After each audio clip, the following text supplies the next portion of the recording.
Eh bien, bonjour à toutes et à tous et bienvenue dans cette nouvelle vidéo où on va parler tout simplement de l'épisode 3, 4 et 5 de Loki saison 2. Je m'excuse de ne pas avoir fait l'épisode 3, 4 comme je l'avais dit, j'ai eu un manque de temps. Donc là, j'ai pu tout rattraper, tous les épisodes de Loki. Je suis complètement hype pour le dernier épisode où normalement, soit la vidéo sortira le vendredi, donc le jour de la sortie de l'épisode, soit le samedi, ça va être en fonction du temps que j'aurai. Mais je suis ultra hype, vraiment, par Loki. Et bien évidemment, avant que je vous donne mon avis sur l'épisode 3, 4 et 5, bien évidemment, abonnez-vous à la chaîne, mettez un pouce bleu, ça me fait extrêmement plaisir. Du coup, Loki épisode 3, on va tout de suite commencer avec donc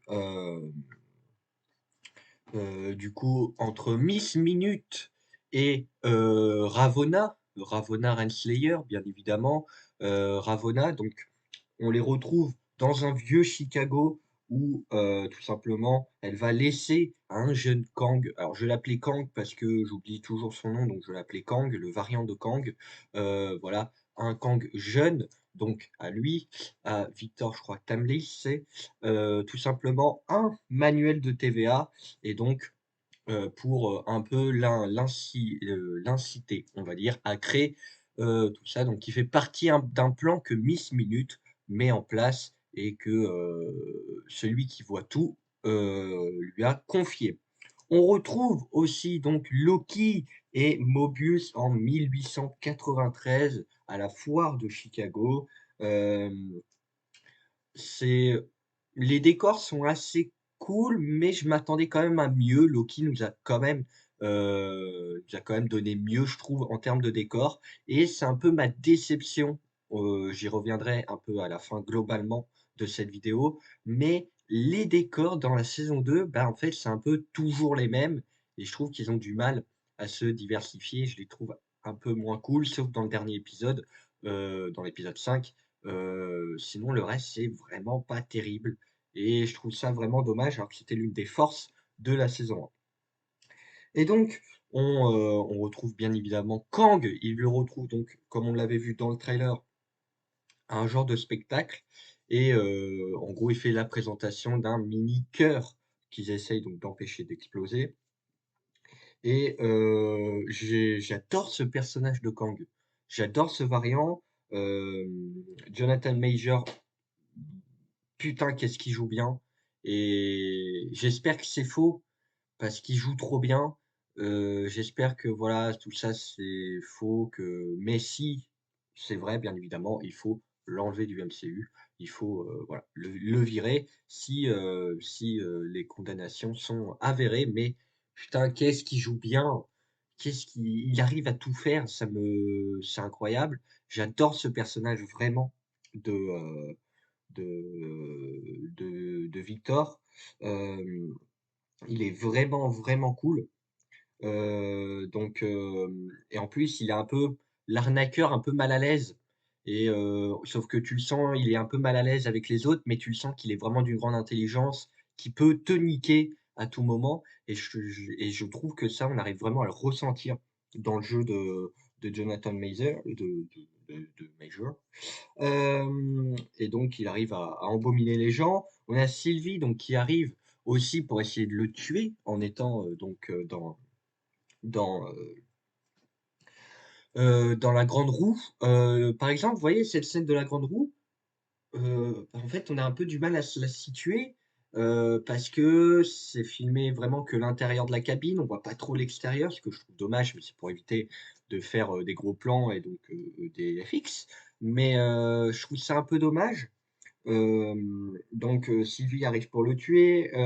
T'as Renslayer donc qui refuse d'aider Mobius, ce qui est un peu logique. Loki et Sylvie s'affrontent un petit peu. Il y a égalité. Et donc Miss Minute, j'ai adoré cette scène qui grandit pour, euh, pour faire peur aux gens et tout. J'ai trouvé ça assez fun.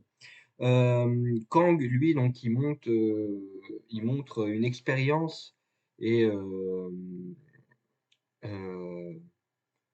et donc enfin, en gros, il lui parle d'une expérience et tu sens qu'il y a un truc entre lui et Ravonna.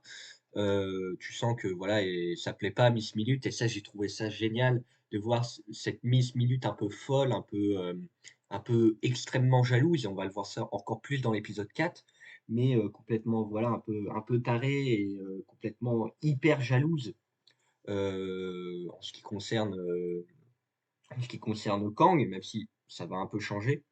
Hem, on a aussi un peu, un moment, une sorte d'humour j'ai trouvé, dans la scène où ils sont dans la maison, entre Kang et Ravonna, une sorte de un peu de, avec la vieille musique, un truc un peu humour. C'était plutôt pas mal, et donc Kang va abandonner Ravonna avec, Miss Minute un peu en un peu en backup, hein, pour lui dire: «C'est bon, laisse-la tomber». Et donc, elle, Miss Minute, avait absolument un corps, pour, pouvoir être avec Kang encore et encore.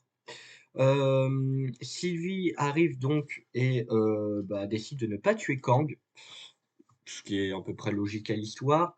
Loki et Mobius envoient Kang, heu,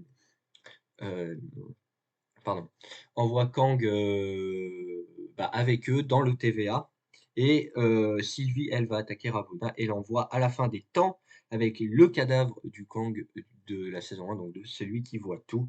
Mais Miss Minute, elle réactive Miss Minute et Miss Minute lui dit qu'elle connaît un secret sur elle qui va la mettre très en colère. Alors j'ai trouvé cet épisode 3 assez bon, ça nous laissait quelques questions sur la suite. Mais comme j'ai dit, les décors m'ont un peu déçu, hem, donc voilà, c'est un peu spécial, mais j'ai tu vois pas l'épisode passer, c'est l'épisode le plus long, 53 minutes je crois qu'il dure. Est-ce que c'était nécessaire d'en faire l'épisode le plus long? Je ne sais pas, mais en tout cas, j'ai trouvé très intéressant. On va passer à l'épisode 4 et l'épisode 4 qui était désigné comme, hem, comme un peu, hem comment est-ce qu'on pourrait dire ça? Comme un peu un épisode, avec un climax énorme et assez, un peu digne d'une fin de série et je suis à peu près d'accord. Clairement, l'épisode 4, tu me dis que c'est l'épisode 6 de la série, que c'est la fin, ça s'arrête là, OK. Après le souci, c'est qu'il y aurait eu des trucs très durs à justifier, donc je comprends qu'il l'ait pas mis à la fin. Parce que pour le MCU, c'est mieux. Donc on va retrouver Ravonna et Miss Minute où on les avait laissés, et donc Miss Minute montre à Ravonna tout simplement, que Kang a décidé de lui effacer la mémoire alors que c'était un peu son bras droit, on va dire, à Kang et qu'ils étaient prêts à régner, tous les 2. Donc elles veulent prendre les choses en main et donc attaquer tout le monde. Donc Kang arrive, hem, hem, arrive, tout simplement au TVA, il rencontre Obi et je les ai trouvés très proches très rapidement quand même les 2. Les 2 sont un peu fans de l'autre et comme dit Obi, c'est le serpent qui se mange la queue. En fait, tout est lié et hem et je trouve ça assez intéressant et Obi, je sais pas, je le sens pas. Je il est naïf, mais en même temps, il provoque des choses qui, voilà, on en parlera pour la fin de l'épisode, mais j'ai trouvé ça assez bizarre, quand même, Obi, je le sens pas, voilà. Donc ils se retrouvent tous les 2, ils sont fans l'un l'autre. Il y a, Loki qui parle, tout simplement avec Sylvie dans une scène, heu j'ai pas trouvé totalement nécessaire. Hem On voit donc il y a une ref à Thor 1 en expliquant que Thor était revenu sur Terre et que, en gros son optimisme, tout ça l'avait rendu plus faible. Mais on voit un Loki qui a changé de philosophie, en même temps pas tellement. Parce que dans son discours, il dit: «Voilà, c'est plus dur de positiver, machin, que de tout détruire et tout». Mais à la fin, il dit: «Nous sommes des dieux». Donc en gros, on peut faire ce qu'on veut. C'est un peu bizarre. Je comprends pas trop ce discours-là de Loki, parce que clairement Loki est devenu un gentil. Maintenant, il n'y a plus de débat, il veut sauver le TVA, on le sait, il veut sauver des vies et cetera. C'est plus le même Loki que, dans la saison 1, que dans le premier épisode et cetera.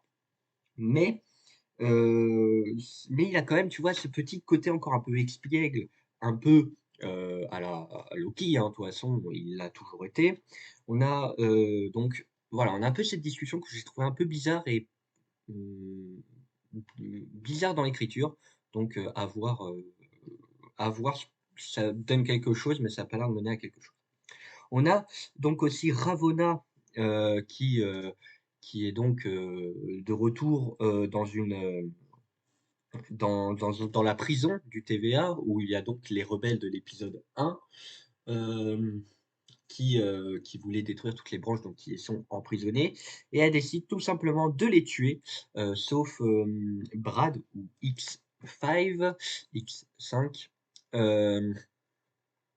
et donc elle les tue en sortant la boîte, qu'avait utilisé Loki un peu pour faire semblant avec, avec Brad, et sauf que clairement elle les compacte tous, ça en devient un gruyère, de personnes. Mais voilà, c'était cette scène-là de Loki, et ce que je trouve un peu dommage, c'est que alors moi, comme j'ai écouté, certains avec un casque ont entendu un peu le sang, machin, mais moi, par exemple, qui l'écoutais avec des haut-parleurs, tu rien, et je trouve ça un peu dommage. Alors, je dis pas non plus tu montres tous les boyaux et tout, mais je sais pas, tu peux montrer, un truc, le sang couler, des craquements d'os vraiment plus forts, plus prononcés, parce que c'est quand même des corps qui s'entrechoquent. Donc le craquement des os pour montrer vraiment qu'elles sont devenues tarées, Ravonna et Miss Minute, surtout Miss Minute qui devient complètement tarée, et j'ai trop kiffé. Hem, pour vous dire, j'ai écrit une phrase: «Kang est génial», voilà, parce que la scène avec le distributeur de chocolat chaud est géniale. Il fait confiance à personne et ça se voit. Il se fait donc capturer par Ravonna. Loki et toute l'équipe, sont un peu, «Oh, on fait comment?»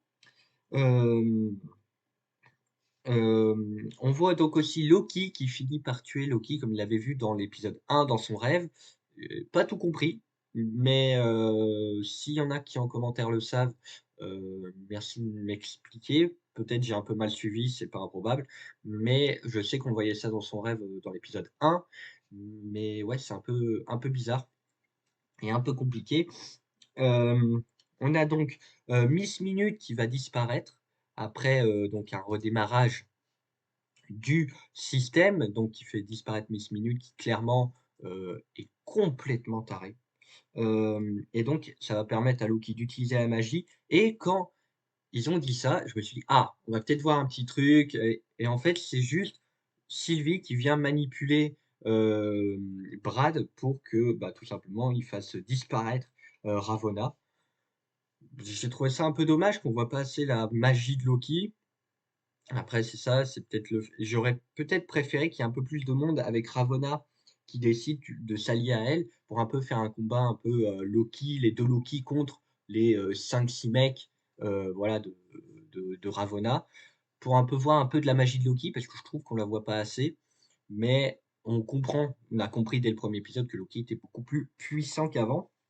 Hem voilà, Brad tue Ravonna, et Kang, décide donc d'aller réparer la machine lui-même, sauf qu'il se fait heu, directement tuer, et c'est là où, comme je disais, Obi me semble vraiment bizarre parce que quand, hem, il décide, Loki dit qu'il va y aller, et en fait Kang d'un coup décide de se sacrifier, sauf que Obi et d'un coup, il fait: «Allez hop, on n'a plus le temps, il faut que ça soit Kang», et j'ai trouvé ça vraiment bizarre.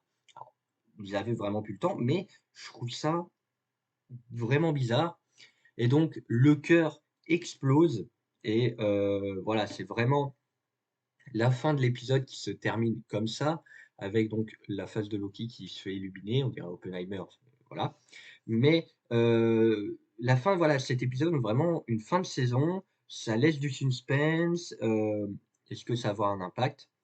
Surtout, moi, je me dis à la fin de cet épisode: «OK, il y a une suite, mais il y a plus de méchant». Kang a disparu, Ravonna a disparu, Miss Minute, je pense qu'elle va revenir, mais techniquement, elle a disparu.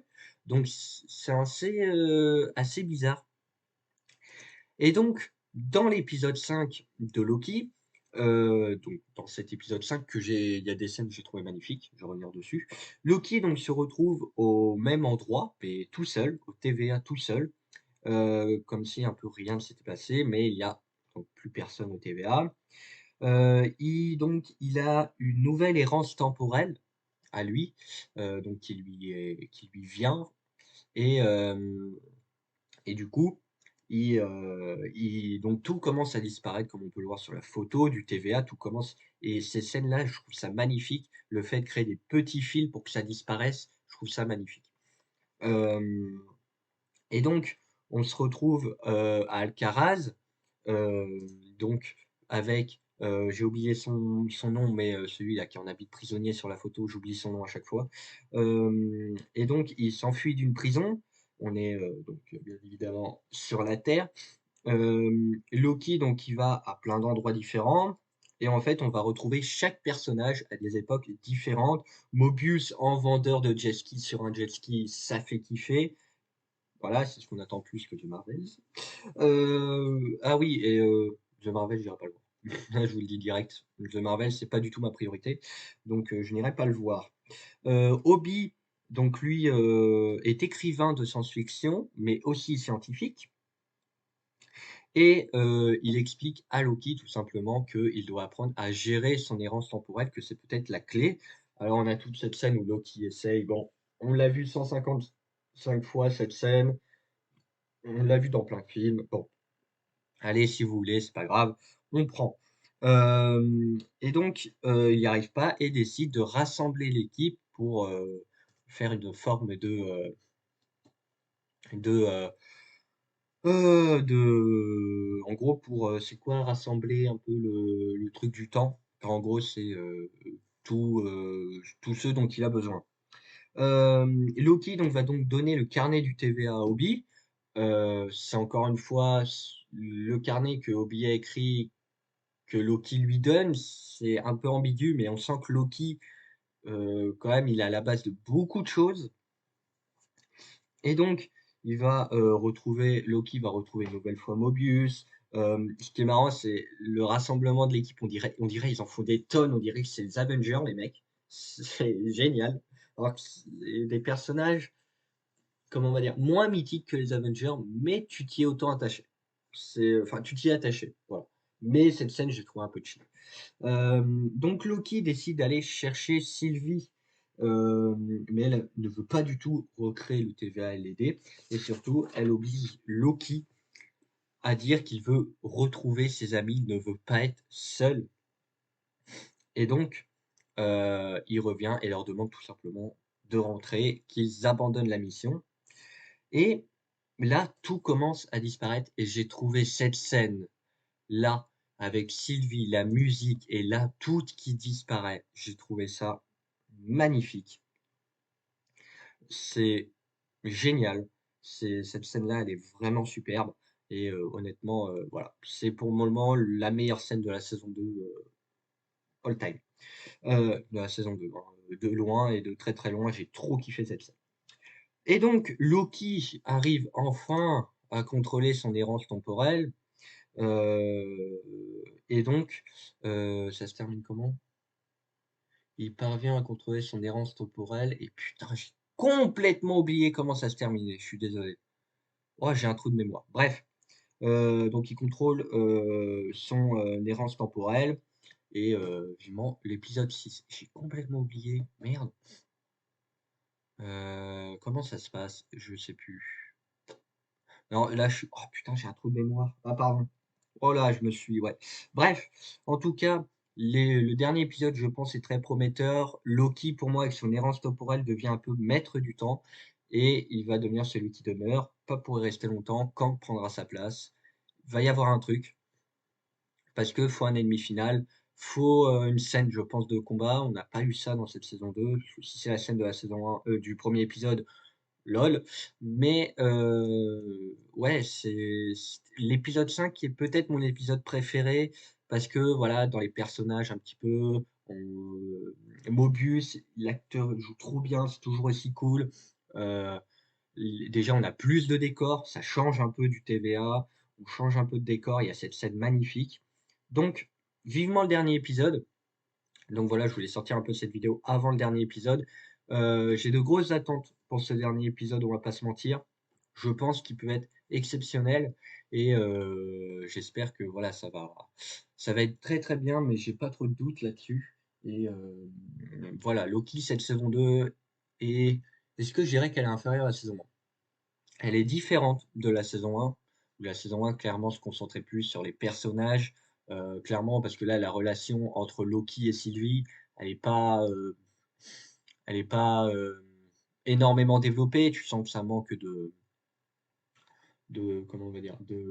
D'interaction entre eux, tu c'est un peu bizarre. Heu, après, voilà, ça va être, le dernier épisode, je pense, va être très prometteur et je pense qu'on va un peu tout comprendre dans le dernier, épisode. Je sais pas du tout combien de temps il va durer. J'espère qu'ils vont aller chercher les 50 minutes parce qu'il y a beaucoup de choses à expliquer.